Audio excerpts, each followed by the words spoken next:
Na huenda kitendawili cha virusi vya korona kikateguliwa na mmea ulio na sifa kinzani hapa nchini Kenya. Mtazamaji, mmea huo ni bangi.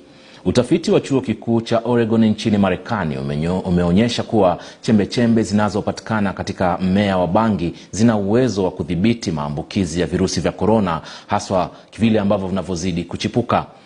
Na kadri utafiti unapoendelea kutegua kitendawili cha jinamizi la korona, watafiti kutoka Marekani sasa wanasema kwamba huenda matumizi ya bangi ikawa suluhu kwenye vita dhidi ya ugonjwa huu.